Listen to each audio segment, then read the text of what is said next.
85% na daw sa bansa ang ayaw na kay Marcos Jr. Naku, ano pang gagawin dito? Resign o hintayin pang ma-impeach? Dahil bali-balita ay pagdating ng pagkatapos ng election sa 20th Congress ay may maghain ng impeachment case kay BBM. O ito po, unahin po natin itong sinabi po ni Kaado Paglinawan na kung saan ay nako, marami na pong ayaw kay Junior. Bakit ayaw nyo? Hintayin nyo muna, baka malay nyo gawin niyang 20 pesos ang bigas biglaan. Oh. Diba? Malay nyo, may pag-asa hanggat hindi tapos yung pwesto niya. Tatapusin pa kaya niya? Ito, panoorin natin. Marcos, alis dyan ang sigaw ng bayan. Klaro-klaro, 85% mga kabansa. Resign na, wag na hintayin ma-impeach. Yung gobyerno ba natin ay nagsisilbi pa sa bayan o sa kanilang nagsisilbi sila sa kanilang pansariling interes? Well, hindi para sa akin magsalita ng ganyan. Kasi opinion ko lang yan. Ang katotohanan, ang factotum, ay nakalagay na sa survey ng Publicus Asia na ang net trust rating ngayon ng Pangulo is already negative 49%. At ito ay makukuha natin by deducting his trust rating of 14 to his negative trust to his distrust rating of 63. Wala pang Pangulong sumubsob, bumulusok ng ganito kababa sa kasaysayan ng Pilipinas. So yan ang nagpapatunay na ang taong bayan ay salat na. Para bang sawa na sa mga kalokohang nangyayari ngayon sa ating bansa. At nung survey kung ano ang pro-sentiment, pro-government sentiment in the same survey, lumabas lamang na 15% na lamang ang pro-sentiment ng taong bayan sa pangkasalukuyang mga nanunungkulan. Which means, potentially 85% ng bansa ay ayaw na kay Marcos at nagsasabi, mag-resign ka na habang ikaw ay while you are ahead, you better resign. Marcos, alis dyan ang sigaw ng bayan. Klaro-klaro, 85%. Ano nga ba pa ang gagawin niya? Ang dami nang ayaw sa kanya. Si BP Sara, ipa-impeach nyo?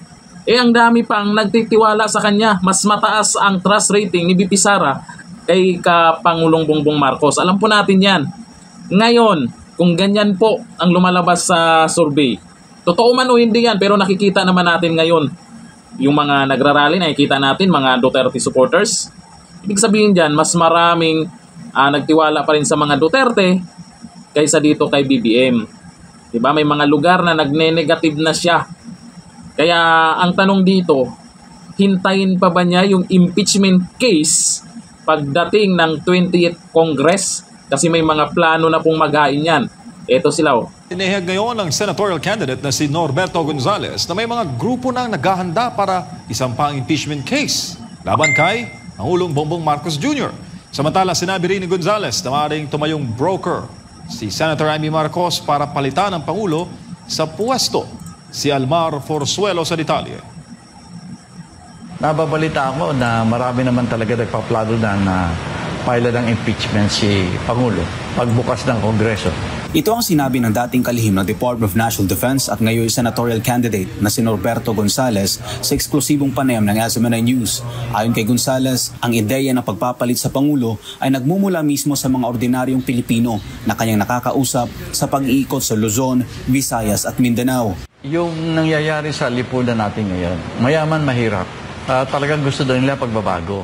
Malinaw nga raw ang gusto ng taong bayan at ito ang pagbabago sa takbo ng politika sa bansa. Anya, marami na ang dismayado sa mga politiko na tila walang nagagawang tama. Nakikita raw ng mga tao na walang tunay na pagbabago at paulit-ulit lang ang sistema. Dagdag pa ni Gonzales, hindi lang simpleng reforma ang hinahanap ng publiko. Gusto nilang maramdaman ang pagbabago ngayon na sa pananaw niya, ito ay nangangahulugan ng isang mas radikal na hakbang, ang pagpapalit ng gobyerno. Binigyan din ni Gonzales na mayroon ng grupo ng mga Pilipino na naghahanda ng impeachment case laban kay Pangulong Bongbong Marcos Jr. at naghihintay lamang ito ng isang mambabatas na magpapasa nito sa Kongreso. May ilang grupo na anyang naghahanda ng mga dokumento para sa isang impeachment case laban kay Pangulong Bongbong Marcos Jr. Gayunman, dahil raw mga ordinaryong mamayan lamang ang nasa likod nito, kinakailangan pa nila ng isang kongresistang pipirma bilang sponsor upang maging opisyal ang proseso ng impeachment. Samantala, tungkol naman sa hamon ng dating Chief Presidential Legal Counsel na si Atty. Salvador Panelo kay Senador Amy Marcos na sampahan ng impeachment ang kanyang kapatid na si Bongbong Marcos, ito ang naging sagot ni Gonzales. Ang nakikita ko lamang sa ngayon, kunyari yung kapatid niya si Senator Amy Marcos, maganda yan na kung siya ititindig at sabihin na handa akong kausapin. Nilinaw ni Gonzales na magandang hakbang kung tatayong broker si Senator Amy para sa isang panibagong eleksyon. Anya, bukod sa galit ng maraming Pilipino sa kasalukuyang administrasyon, patuloy rin ang pagbaba ng ratings ni BBM. Gusto ni Senator Amy Marcos na gawin niya, maganda yan. Na maging broker siya ng isang panibagong eleksyon para makuha ang mandato ng taong bayan kung sino talaga gusto nilang mamuno. Pwede niyang gawin yan. Dahil pabagsak ng pabagsak yung rating ng ating Pangulo, parang nalalapit na marami rin ang magsasabi na baka maganda palitan na natin ng gobyerno ngayon na. Yun ang nakikita kong sentiment. Ako, pag ganyan yung magiging resulta, tapos pagkatapos pa ng eleksyon, mukhang maraming manalo dyan sa Duterte team, ewan ko lang kung matatapos pa niya yung termino niya. Baka naman unahan pa niya si VP Sara, no? Na bumaba sa pwesto. Pero depende pa rin yan sa Pangulo natin. Malay natin kaya pa niya. Malay natin yung mga pangako niya ay matutupad pa niya.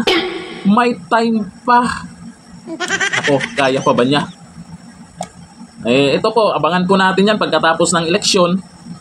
Kung mayroong maghain po ng impeachment case dyan kay BBM, ngayong eleksyon pa lang, alam na natin ang dapat gawin. Senador, PDP laban. Pagdating sa mga congressman sa distrito nyo, alamin nyo kung pumirma yan sa impeach VP Sara.